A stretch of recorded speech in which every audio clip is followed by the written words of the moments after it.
Welcome back to What the F Midlife, the segment of the podcast where we stop, look back, and make sense of what has been unfolding beneath the surface. Season 3 has taken us through nervous system safety, capacity, receiving, trust, simplicity, clarity, and ultimately back to ourselves. And somewhere along the way, I realized something I wasn't expecting. Most of my life, I wasn't the center of my own life. I was orbiting work, orbiting responsibility, orbiting family needs, orbiting expectations, orbiting roles I had accepted as mine. Not because anyone forced me to, because somewhere along the way, I believed that was who I was supposed to be. And lately, I've been asking myself, what happens when you stop orbiting everyone else? What happens when you become the center of gravity instead? So Marv, I've been thinking, we're both in very similar phases of life. Our financial stability has settled in, home is pretty stable. Our kids are managing themselves for the most part. We have on the show and off the show gone over tools and kind of have been managing pretty well the craziness of perimenopause and menopause. Yeah. Destroying our bodies and having to build it back up. Right. Right. Yeah. So it feels like we're at a phase where we can call in a little bit more quiet. Yes. A little bit more simplicity. Yes. But what I realize is a lot of women in our situation around our age, we have this like addiction to urgency, if you will. And so I wanted to talk today about becoming your own center of gravity and what happens when you stop orbiting everyone else. How much of your identity was built around orbiting someone else's needs? All of it. Right? Yeah, 100% of it. My husband's needs, my kids' needs, when my mom was alive, my mom's needs.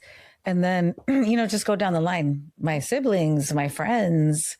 I thought that's what my role was, to always take care of or just be there for friends and family. And I think a part of it is cultural. That's what we're supposed to do. For sure.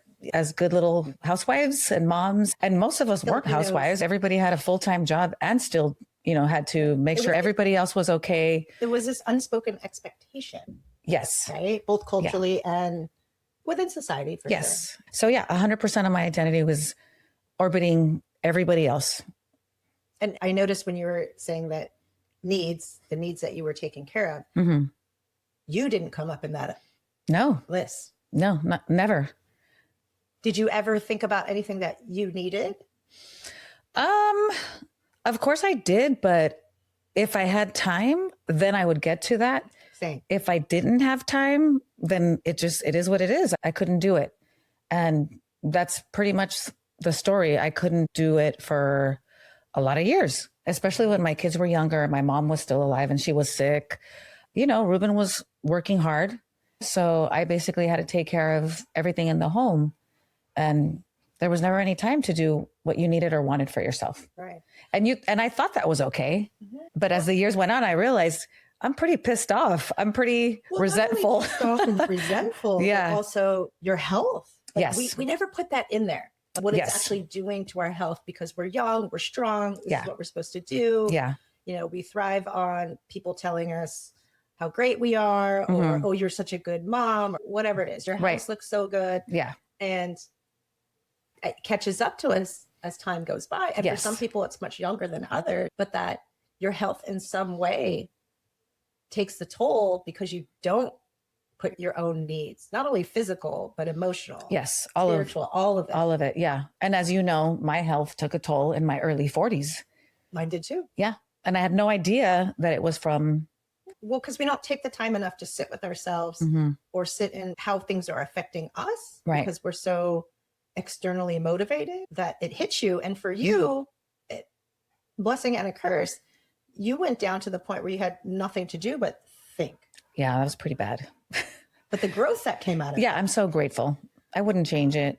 I'm grateful for it. But I mean, yeah, when I think back, the reason that my health even took such a hit was because I needed to have that surgery a decade before I actually did it, but I couldn't. There was no time. Yeah, you can't take downtime to heal. There wasn't. My husband was going through some health issues. My kids were still very young, and I just couldn't take the time to take care of myself. And that was the result of it. I'm sure I could have done it, but I just couldn't put myself first. I couldn't. That's what it was. Yes, I couldn't. Yeah. Yeah. How much do you think of our productivity was or is actually based on survival? 100% again. Right? Yeah. I mean, you and I have had many conversations at length off camera about how 100% of that is, you know, this feeling that we have to be productive, that we have to just keep moving, be busy, or what will people say? Right. And what we discovered in the last segment was that a lot of that was belief system that we either inherited or came to believe based on surviving a period at a young age, people at a young age, and that it just sort of automatically carries through without thinking about it, even when you're not surviving, quote unquote, anymore. Right. Right.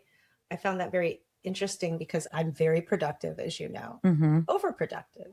And I don't want that anymore. And I think that that's why the last few months I've been trying to decide what I want my life to look like now that there's some space. Yeah. And I know not everybody's in the place where they actually have space to sit and think, but I wish I would have done this much earlier than just hopping on the productivity, what's next bandwagon. I just thought that that's what you do. Right.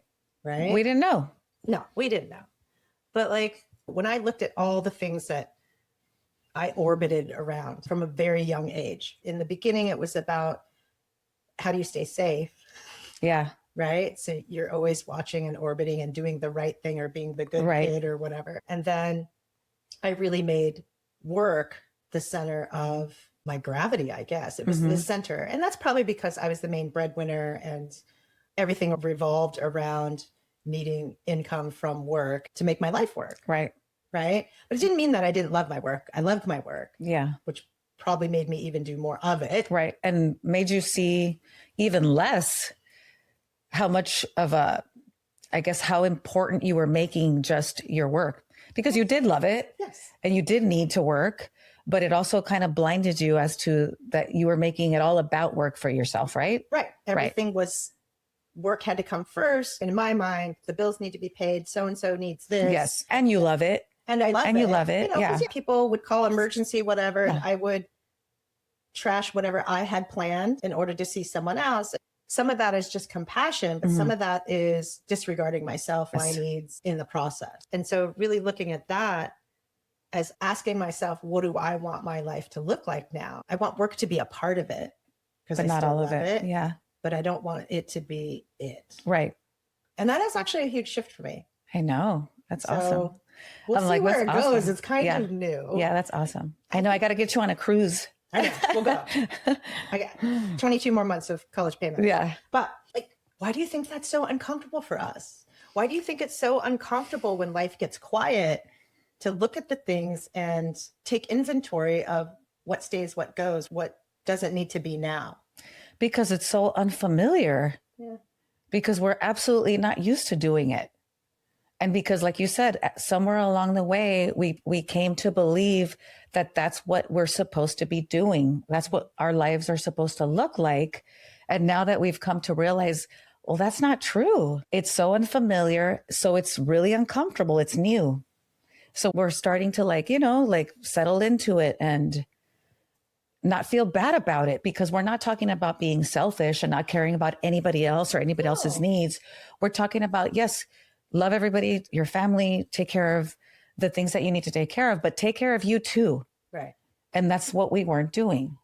And I think that somehow the word addiction, but we become addicted because we're so familiar with performing under pressure, needing to be needed, that it becomes not only something that you're used to, but something that you call in. We Mm-hmm. start calling in a little chaos. I'm talking about drama. I'm talking about like the next thing. Yes. The next thing, without breathing, without stopping for a moment, because some of those things will take care of themselves. Like productivity becoming the identity. Right. Versus, no, you're Marv, I'm Chrissie. Yeah. We can be productive, but like just letting my soul out a little bit instead of feeling like I'm just this machine. Right. Yeah. I think the biggest thing for me is when I took some time and I looked at all the things, not just because I was burned out or didn't want them, but like, what was the purpose of it? That's a big thing. So is there purpose in this thing that I'm doing, whether it's for someone else or for work or just in general? Like, is there a purpose? Mm-hmm. Right. And even the bad habits you have, what is the purpose of overeating, of, you know, candy, sugar? And I know people say, oh, that's how we feel warm and loving. But do you still need that purpose today? I guess is what I'm saying. Yeah. Versus this thing, like you said, it's always been. So that's just how it is. It doesn't have to be. But what it does is you have to take inventory of all the things. You can't just pick out, well, I don't like that. Because typically beneath any pattern, whether it's overproductivity, chronic doing, over exercising, overeating, there is a belief system underneath that. And so when you say, well, what's the purpose? What does it do for me? Then you can unpack what's really going on. And I guarantee it's going on across all of the things, not just the one thing. Yeah, I agree. And I will say one more thing about that. So with me, with this sudden opening where I don't want work to be the center of my life, I'm having a really hard time with discerning whether this is, I've lost my drive because I don't feel burned out. It's just things that I don't want to do anymore. Yeah. I don't think you've lost your drive. Absolutely. Right? Or is it not. simply like just this waiting? It's the butterfly cocooning period of something transforming in my life, but I can't see it. I can feel it, but it's not tangible yet. And so that's hard for me because I do. Sometimes I'm like, is that all I got? That's it? I don't, That's going back into your old belief system. A little bit. Yeah. Like, oh, am I not worth something if I'm not hard? Like, what does that say about it? It's creeping back in. It's trying to, but. And so I'm faced to just like, let it all settle. Mm-hmm. You don't need to go on a mission of understanding why. I pretty much know why. It's just my life has to catch up to it. Right. Right. And so that patience, that in between is pretty difficult for me. I get that. But it's getting less and less. Like I'll wake up and be like, I don't want to do that. I'm going to read. Or like I rearranged my backyard. I'm just going to go enjoy out there and watch the birds for a little bit and not feel bad about it. Right. Normally I would feel like, oh, you should be doing this over here, Dak. And that's going away. That's good. I know. That's good. I'm excited. We'll see where it all leads. That's good. The only thing that I can kind of like relate to that is that, so, my son and my grandson moved in with us recently. And when they first moved in, I thought I'm going to help my son as much as possible. I'm going to do this, that, and the other. And I would say the first, few weeks, I was just doing everything for him and the baby. And then I thought, why am I doing this? Yes. And then I thought, is this for me or for them? And I thought, it's a little bit for both. Right. I want to be there for him. I want him to be comfortable. I want him to like take a break. But then I thought, okay, but now you're going to put more stuff on yourself. And so I've backed up a little bit because it's not mine. And I need to let him be a dad and take care of his baby and have pride in that. Yeah. And it's been great because now I don't feel like, let me do their launndry. Me, just make it easier. Yeah. He's a man and he's a good man and he's a great dad. And now I'm just kind of like, as soon as he gets home, I'm done. Mm-hmm. There he is. There's your son. And I don't even have to tell him that. He's been doing that. So I was doing it to myself. Oh, we just talked about that. Yes. How all the things that we're doing, the resentment that we get because someone isn't doing something, we're doing it to ourselves. Yeah. And I didn't even let it get to a place of resentment. I was just like, wait, I'm doing too much. Right. This is his son. Let him, one that's total do the things for you. Yeah. Right. Of being able to catch yourself and saying, this is not mine. Right. I want to help, but don't do everything. Yeah.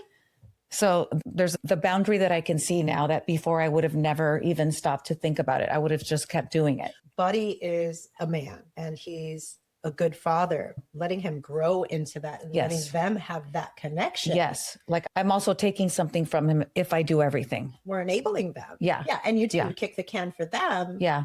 What if the baby gets used to you doing everything and to you for something, where there's, as we know, there's a great joy in raising children. It's hard. Yeah. But, when you get the I love yous and the snuggles and the looks, we want that for our kids too, to be able to have that with theirs. Yeah. Yeah. Right. And I know you don't do it in a selfish way, like, oh, I want that from your grandson. It's more realizing, you having that realization that, like, oh, I'm here to help, but this is theirs. Yeah. Well, for me, it was more, I think I was doing it more for my son, just to take stuff off his plate because he works, he goes to school. Sure. And then I realized, no, like, I've done all this. I've raised my children. He's not mine to raise. He's not mine to, I'm not going to take this experience away from my son. So it was more for him, to help him. And I thought, no, he needs to go through this. And he does it very, without complaining. He's a great dad. Well, and in the end, are you helping him? Because he made choices. Yeah. And I would like him to feel very good about the way that he's managing his life and going to school and doing all of it all at once. Yeah. Because through it, it's hard. But when you get to the other side, there's a lot of, I did that. Yeah. And I want that for him, because he's such a good man. Yeah, he is. He is. All right. So looking at the season, how we talked a lot about safety and capacity and clarity. You, over the last year, personally, what truths have become impossible to ignore now? I don't like this part, but other people's truths. It's so strange to me now that I will be sitting and talking to somebody I've been friends with or related to for 40, 50, whatever years. And now when they say certain things, I think, wow, they really believe that. Or I can't believe they're still saying that out loud when it's so obvious that that's not the truth. And, I never would have had these thoughts about people when I'm having conversations, and I can't help it anymore. And I don't like it. I know. So I'm working on you know what, just because you've been working on this and you're now speaking your truth, and maybe some people aren't going to like it, I just have to be okay with other people choosing not to live in their truth. I don't even know if it's a choice, because what you don't know, you don't see. Right. And I'm starting to understand that they don't see it because they don't know. And I have to just be okay with that. I can't be judgy. Well, because once you know, you can't unsee it. Yes. But you still have to maintain relationships. Yes. And not put your awakening or I call it spiritual snobbery. Yeah. That's what it feels like sometimes. And you think, stop it, Because we're all the same. Yeah. They're just on a different part of their journey. Yes. And they may not step into any more of their journey. Yeah. And that's okay. That's okay. So I'm working on that right now.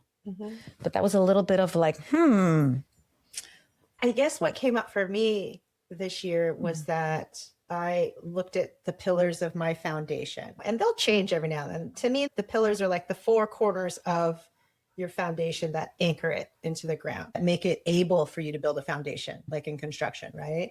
I realized that my pillars have to match other people's in a global sense. Like, we'll take a potential partner, for example. If loyalty and honesty are on mine, it has to be on theirs too. Like, Okay. they have to match. Yeah. Because just because you're honest with me and loyal to me, is that you as part of your essence as a person. And so watching people's action, my unseeable is actions are truth. No matter if they're treating you special, and it's with friendships, it can be with work and coworkers, like, you want to see the good in people, but then you have to lens out and see, is that how they live their life everywhere? Yeah. All the time. And so that's impossible for me to ignore now. Okay. Whereas in the past, you're like, oh, this part's really, really good. But then you take the lens out, and they're not doing that with everyone in their life. Right. Or they don't live their life in truth or in honesty. Or So same thing, back to just, you can see the truth. I can hear it, right? It's just really hard to hear somebody or see somebody not acting or speaking their truth now. Yeah. It's just where before we had no idea. I probably, wasn't in my full truth. Exactly. You can't see. We weren't even looking at ourselves. But now it's kind of like you said, you can't unsee it. Right. You can't unhear it. And we start really looking at how I want to walk through life and what makes me feel good about myself, where my And the people you want around you. Right. You want them to be in that same place. Mm-hmm. And, like attracts like. Yeah. And some psychology says that the 5 people that you spend the most time with around you the most have the greatest influence on who you become and how you live your life. Okay. So for me, it's like putting people in how far away from you? It doesn't mean that I don't like the aspects that I really like about you. Yes. But you only get this much access to me. And, like family, potential partner, really the people that I'm vulnerable with that I feel like know me, they have to have that same foundation. Yeah. It's okay because you could be out here. Totally get that. I don't want to say a snob. What's the word? I don't know. I mean, I can't think of a better word, but yeah, I don't either. And sometimes I have to check myself and say, okay, stop trying to hear somebody not speak their truth. That's none of your business. That's not yours. And just enjoy the parts of this person that make you love them. Yeah. And that you really enjoy. Yeah. And that's it. And that's kind of like the conversation I've had with myself the last couple of times that I'm going to spend time with one of these people that are triggering me or just, do you know what I'm saying? If they're triggering you, something inside yourself that you need to look at. Okay. Why should that bother you? I guess because I can see it and I just think, how do you not see it? Are you being real? But that's real to them. Most of life is an illusion. Yeah. Most people live in an illusion. It's so hard to be on the other side of that illusion because you see truth everywhere. I used to say I could go to like a festival and it's like the little ... dots for the texting. I can see those above everyone's head and I totally see what's going on. Yeah. I can see who's fighting. I don't know if it's an energy thing. I've stepped back into it's just an observation. Okay. I don't want to attach any meaning or any of my emotion to it. Part of the reason you want them to live in their truth is because it's so much better. There's so much burden and I guess the backpack comes off. And so of course we want that for other people. But I've also realized they're okay like that. If they're happy in this belief system, who am I to judge? Exactly. So I'm in that place now, but yeah, for a while it was a bit of a trigger for me where I was just kind of like, oh my gosh, here we go again with this story, or I can't listen to it another minute because I can see that it's not that at all, but yeah, it's getting better for me. Along those same lines, have there been belief systems that you identified with that have started to fall away this year? Definitely the whole, I have to be busy all the time because that makes me useful because I don't want to be useless. We talked about that in the last episode. Yeah, I'm okay sitting and watching something, even though, the guys get home. Are you hungry? No, not right now. Okay, well, this is your window. I can cook right now, and they'll usually say, we're okay right now. And it's okay for me to go downstairs now and watch a movie. And not feel bad. And if I hear them cooking, okay, well, they figured it out. Yeah, they're fine. They're fine without me. They know how to cook. They're not going to starve. I don't feel bad that I'm not there for their every need. They don't need that from me. It's okay. They still love me. I'm not useless. Right. Just things like that. It's the same. They're so small, but yeah. But they make a big impact. They do. It's interesting because Nate is home for the summer. Mm-hmm. He's 20. He's living on his own. It's like, oh, hey, do you want a breakfast burrito? Mom, you don't have to cook for me. Yeah. And I'll say, well, okay, let me reframe that. I am making myself a breakfast burrito. I am hungry. Would you like one? Oh, well, in that case, okay. He's very protective of don't do extra for me. But that's helpful because he's the one that checks the truth. Yeah, that's pretty cool. The guys don't tell me anything. They're just like, yeah, we're fine. Yeah. But we do it to ourselves. I know. And I'm like, of course they're fine. Why am I feeling like I'm a bad mom, bad wife? It's like, they don't want to eat right now. And by the time they're hungry, my day's done. Yeah. And they're okay with that. I'm not okay with that. I'm doing this to myself. But yeah, lately I've just been like, okay. And an hour later I hear them cooking and I'm just like, eh. And you don't feel I'm bad into it. No, I don't feel bad about it. See, that's good. I don't feel bad about it. I'm just like, I offered and they weren't hungry when I offered and it's fine. It's okay. I'm good. I'm still a good mom. I'm still a good wife. Oh, that's so good. Yeah. A year ago, 2 years ago, I would have stopped what I was doing. I got this. I got it, guys. And they're not even asking me. I'm inserting myself. Mm-hmm. I'm doing it to myself. I'm not doing that. It's such a good realization. Realize I am doing this to myself. Yeah. Right? To sort of correct yourself. Yeah. And at first it's super uncomfortable. It is uncomfortable. But then after a while you're like, it's okay. But this feels good. Yeah. I am done with my day. I can relax. They'll do what they got to do and not feel guilty about it. Yeah. That's And the then thing. like Nate tells you, you don't have to go out of your way for me. I've realized always making it about me. And what we mean to other people. Yeah. Oh, I want to be helpful. Yes. Oh, I want you to think I'm a good wife. Yes. Oh, I want to be a good mom. Yes. I want to take care of you. I know, but they already think that. I know. So for me, what shift with work is, I guess this is an identity of the doer, constantly productive, is I just don't do work unless I feel like it, which is weird because I'm all about like deadlines and this and that. And then I get like, oh my God, I have to record this. I'm only giving myself this much window. Yeah. And I used to sit in front of the computer and be like, what am I going to write? And now I just wait for it to come before I say, okay, I'm going to sit down. Yeah. And it's so interesting because something that used to take me like 2 hours, it's like 15 minutes. Because I wait for it to be there. If I don't feel like posting on social media, I just don't. And it hasn't made a huge difference in like the numbers. Like, I was doing this all to myself. If you don't do this, it's not going to go. If you don't. Yeah. And now I'm just like, oh, I'm going to pull back and wait and see what comes to me. And so that's very different, but very nice. It's that addiction to urgency. Somehow it makes us more self-important inside of ourselves. Yes. But not to anybody else. That's a great way to say that. Not to anybody else. It's just we're doing it to ourselves. Back to that. Totally. Back to that. Yeah. What surprised you most about season 3? I think it was our last episode. You know how you said you got rid of your hum? Yeah. So my hum is still there. I'm working on it. That I went back to, we were talking about our childhood when I said the story about my mom. Get up and do something. Why are you just sitting there? That hum of you're useless. It's still humming in the back of my head. But you're resisting it. Yes, but I had no idea that it was even there. I know. That surprised me the most this season. When you started talking about your hum, I was just like, okay. And then in that episode, I was like, oh my gosh, I have a hum and it's telling me that I'm useless. So it's getting quieter, but I never even realized that I had that going on. And my hum is still gone. I know. That's awesome. It's been pretty cool. And that's where the transition of is like, you know, when I've got a scheduled patients, but I don't cram everybody in. Like I'm working today. So just whoever wants to come in. Yeah. It's like, oh no, you're going to be too tired. So go to the next day or the next week, instead of my old would just be like, okay, well, whoever wants to get in, I got to get them in. Everybody's an emergency. Yeah. No, they're not. No, I have to discern what's a true emergency, because everybody would like to come in. Or then this sort of extra with the podcast and the workshops. I know a workshop's coming up. Yeah. I had to wait. I started doing some of it, thought I had half of it. And then it felt like I lost my drive. And so I shelved it. And then the other day I was actually treating a person and we were talking about something. And then all of a sudden, and I haven't touched it in like a month, it was all there. Yeah. And I go, oh, this is what we're going to do. And then I got excited about it again. Yeah. Whereas before I'm like, oh my God, you haven't updated the website. I haven't done anything to promote it. That part's leaving for me. That's awesome. It's like whoever was going to come is going to come. Yeah. It's going to be awesome. Why worry about it? It's like that, go get it. The volume's turned way down on that. And let's see what comes in. And it'll always come in. I'm sure. It'll always come in for you. I question, like, am I doing this to myself?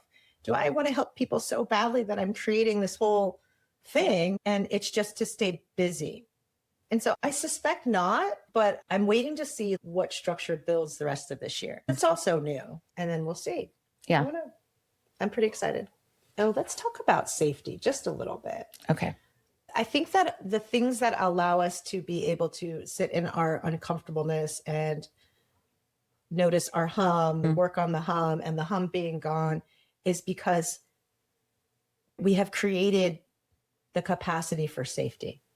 Okay. So like for me, I always thought safety was a place to get to. It was like a destination. If I do this, this, and this, I'll feel safe when I get over there. And that's so not true. Safety is really created internally, like we were talking about before, than anything going on externally. So you might reach a goal or something that you thought would make you feel safe. You get there for a blip and then all of a sudden it's gone and you don't feel safe again. Yeah. Or you get there and it's, you maintain whatever that get there was, and you're still feeling whatever that fear, or you just feel unsettled and you just, why? I should be happy. I have everything I ever wanted, right? Maybe at some point, but yet it's always the one thing. Or then you start to realize safety is an internal experience. Yes. You can only create it for yourself by doing the work, by figuring out how to calm your nervous system by trusting yourself. I think the inner trust and getting to know yourself and putting your needs in there somewhere. That's the only way we feel safe, is because your needs are being met. But we have to realize, like, they're not going to be met by anybody else. We only know what those needs are.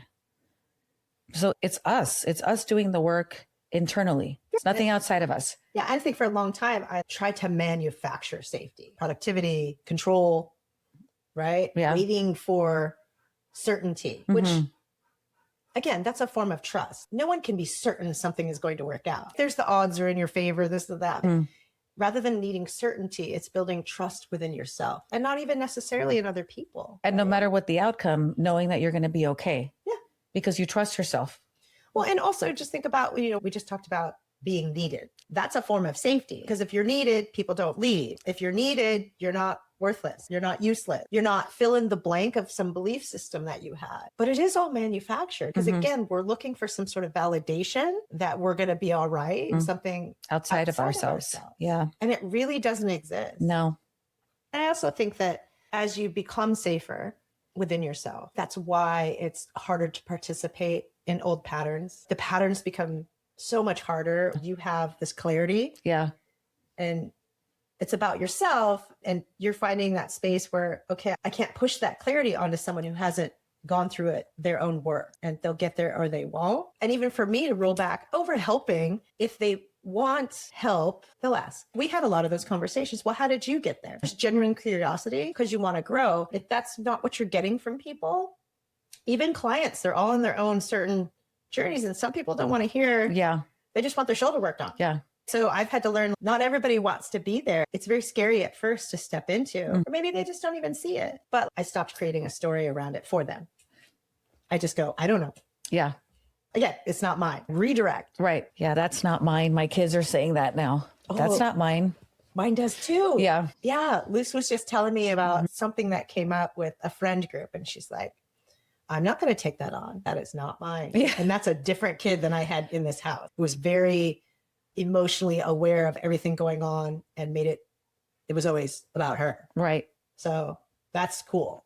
It's very cool to hear our kids using those phrases, because I think, gosh, I hope they have a much easier life than I did with some of these tools. The generation that they're growing up with is much more challenging in some ways. I just think I'm so grateful that I met you and that you gave me these tools, and I've been passing them on to my kids, and they're listening because they're giving it back to me. That's not mine. Warms my heart. Yeah. Thank you, Lord, that they're going to have a little bit more of a chance at some kind of internal safety, peace. Much sooner than not taking on other people's things, because that's what we did all our lives. We took on everybody's stuff and we thought we were supposed to. And when we realized we weren't supposed to, it was still really hard to break those habits, to break all that, those belief systems, right? But I think the key is our kids see us in action.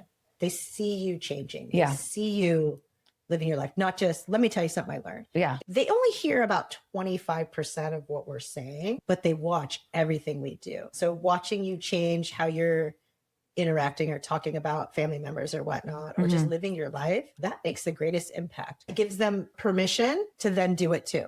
With the kids, I think what we're learning is the difference between helping them and carrying them.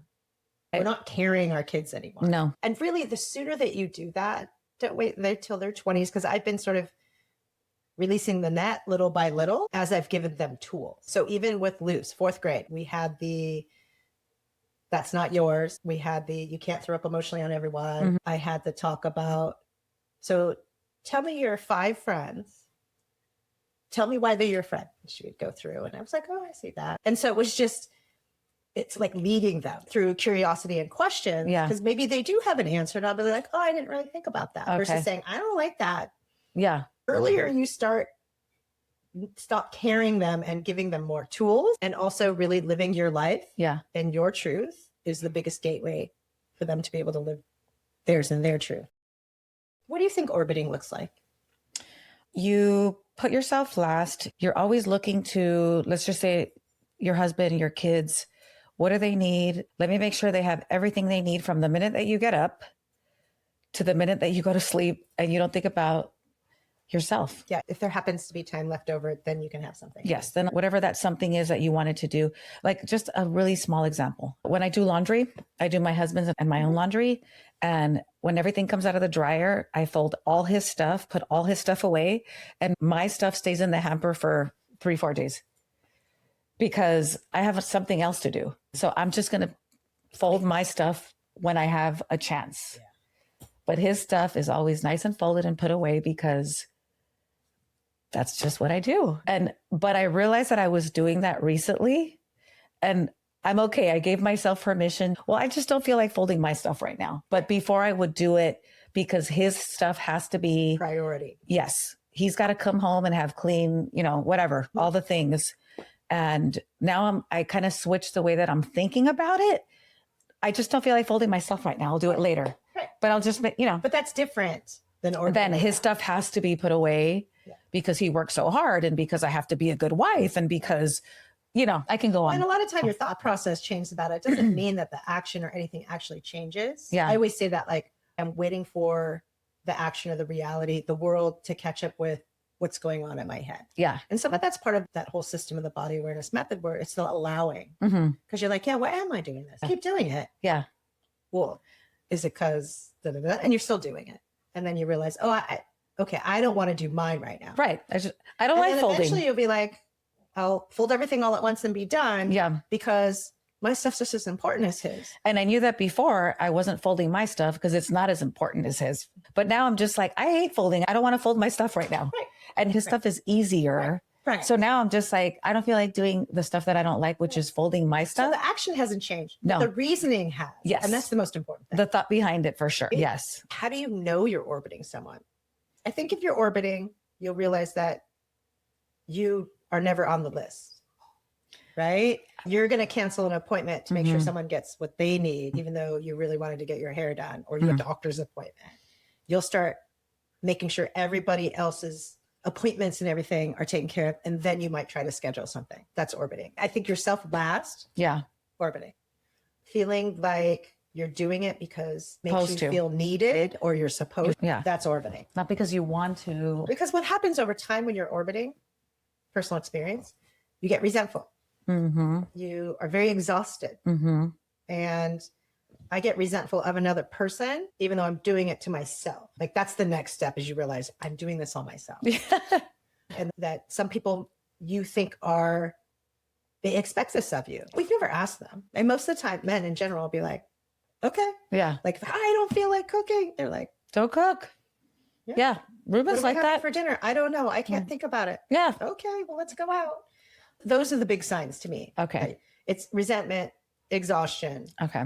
You don't show up on the list of anything. Right. Right.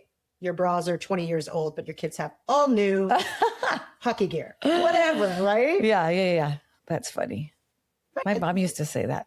My bras are 20 years old. My undergarments are because nobody sees falling apart, but you guys all what you need. Yeah. Of course. Yeah. She was orbiting us. Orbiter, yeah. She was orbiting us. Yeah. Is caring for others the same as orbiting around others? No. No. You just made the distinction because you don't resent people that you care about. You want to do it. Yes. I'm happy to do that. Yes. And I can say, I'm happy to do that for you tomorrow. I'm tired today. Right. So you're giving yourself options. You're not like, I'm finishing this show, but I'm going to get up in the middle of it, which can create resentment because you have to. So that's the difference. That's the difference. Yeah. Yeah. Don't be the caregiver snob either. Are you doing it because everybody tells you what a good caregiver you are? Or are you doing it because you want to? Right.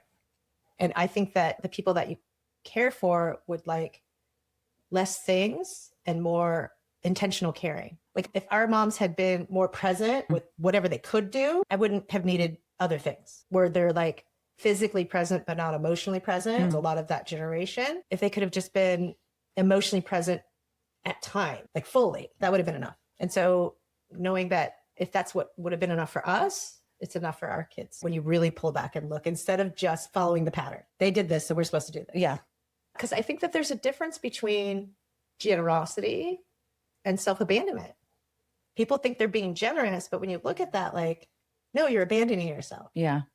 And I didn't realize that for a really long time. Me neither. that a lot of my putting others first was self-abandonment. Because we always say, you need to be okay. You need to put your mask on and be okay before you can make sure someone else doesn't die. Yeah. But yet we never lived at that. Yeah. I was totally guilty of that. And then resentful of people. And I'd look back and I think that was wrong. Was all you. Yeah, because I should have said, no, I don't want to do that. Or I just shouldn't have done it. Whatever it was, But you're a different person now than you were 10 years ago. And you didn't have the voice or the awareness. I definitely did not have the awareness. I think that's the key. And when you said, how do we teach people that? I don't know. I don't think that you can teach it. I think that it's a shift or a want or a searching at a certain point in your life. And that's when it starts. Mm-hmm. And some people never get that. And that's okay. You know what I'm saying? So yeah, I don't know if you can teach this, but if you're watching this, maybe you're already searching. Yes. And probably so. Yeah. Because otherwise you wouldn't really be interested in what we're talking about. If you're watching this and going, what the hell are they talking about? You're not searching. It's okay. When you started noticing that were you afraid of fill in the blank if you did stop orbiting? Or once you realize this is what I'm doing, I don't want to do it anymore? The latter. Same. I'm not afraid. With all the work we've done. No. Now it's just seeing these patterns like, oh, that doesn't match anymore and moving on versus being in the thick of it of, will they stop loving me? Will they stop? No. Means that I'm worthless. No. Like beyond it. Once you've done a certain amount of work, when you start seeing patterns that don't match with who you are or how you want to move through life, it's much easier to change them. Yes. At least get to the point where you're aware of them and then decide if you want to change them or how it needs to change so it fits. And like just the important distinction, and hopefully most people will understand that, is that there's nothing wrong with loving people. Mm-hmm. It doesn't have to be that they get your leftover scraps. It's what's going on inside as we're loving people. Yeah, it has nothing to do with that. Yeah. No.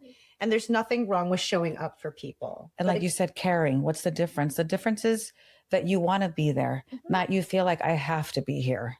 Right. Yes. And that like you've made that choice and you've taken care of yourself in the sense that you're not out of gas. Like you're not so exhausted, but I'm still going to go over here because you're so exhausted. So it's making those small points. Like, I think the question is if you ask yourself, am I disappearing while I'm doing this? Mm-hmm.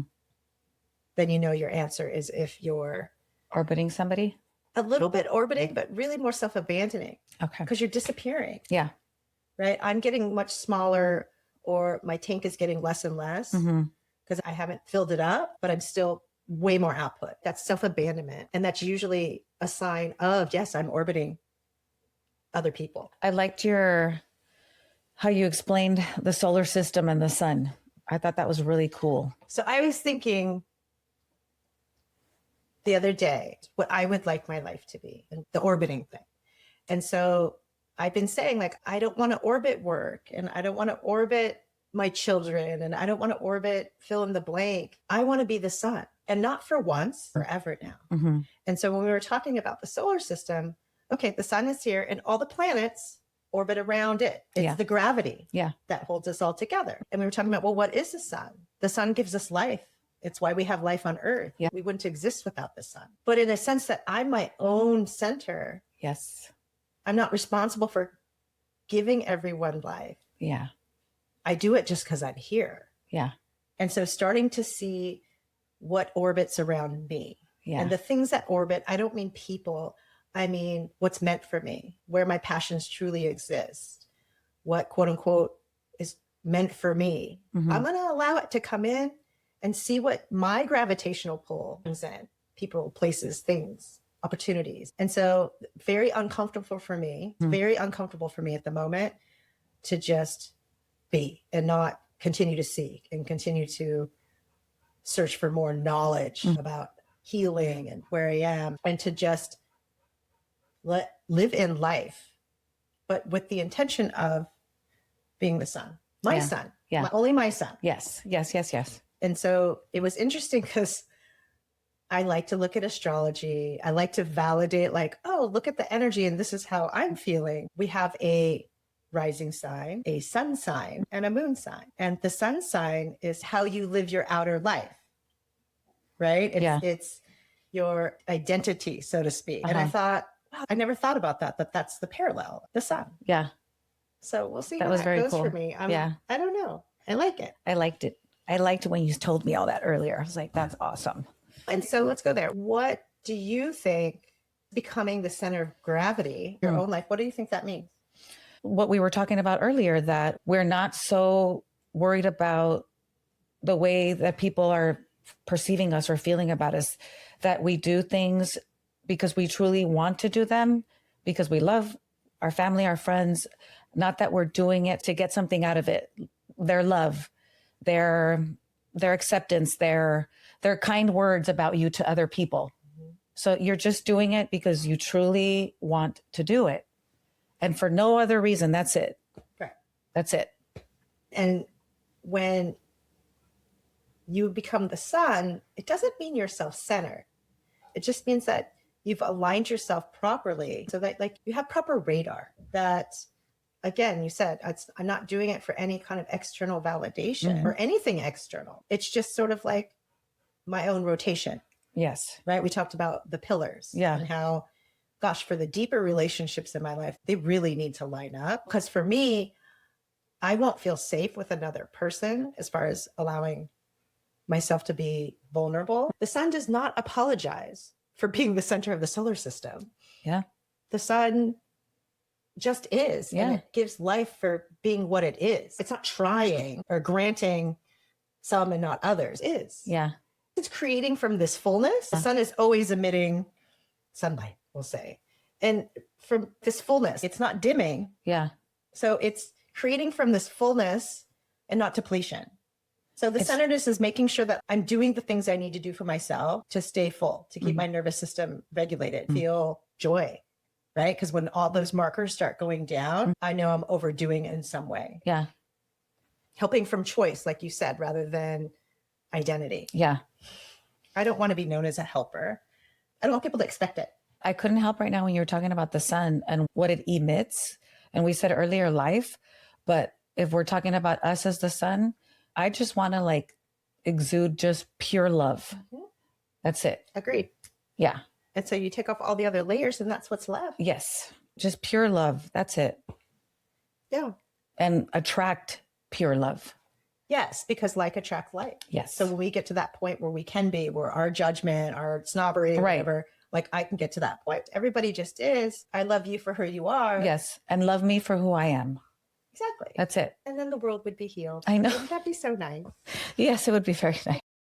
I have some reflective questions for the listeners. If you got this far, what are you orbiting right now?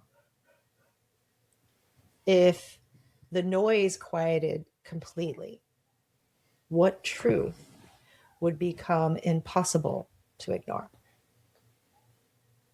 And a good third one is, if your life stopped revolving around everyone else's needs, expectations, or responsibilities, what would move into the center instead for you? It's a good one. That's a good one. That's a good one. For a long time, I thought safety was somewhere you arrived. That if I worked hard enough, prepared enough, helped enough, achieved enough, eventually I would get there. Eventually, life would settle down enough for me to exhale. But what I've come to realize is that safety was always the destination. We just didn't arrive there the way we think we should. Most of us spend our lives trying to create safety outside of us through productivity, through control, through certainty, through being needed. We keep believing that if we can just get all the pieces arranged correctly, then we'll finally feel safe. But maybe real safety isn't the absence of uncertainty. Maybe it's trusting ourselves enough to meet whatever uncertainty brings. Because the more I become the center of gravity in my own life, the less I needed the world around me to remain perfectly arranged in order for me to feel okay. Safety didn't come from controlling my environment. It came from trusting myself within it. And maybe that's what becoming the center of gravity really means. Our shift is ended for today.